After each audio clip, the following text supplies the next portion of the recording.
ici à ce drame terrible. Un adolescent de 14 ans est décédé hier, mort après avoir été poignardé vendredi soir à Paris. Oui, Elias sortait de son entraînement de football vers 20h lorsqu'il a été accosté et agressé par deux jeunes de 16 et 17 ans qui voulaient lui voler son téléphone, mais l'adolescent résiste et le paiera donc de sa vie.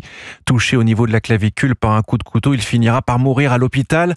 Les deux suspects ont été interpellés rapidement après les faits. Ils sont connus de la justice. Une question, Thomas Lacroix, le drame s'est joué en fait dans le sud de la capitale.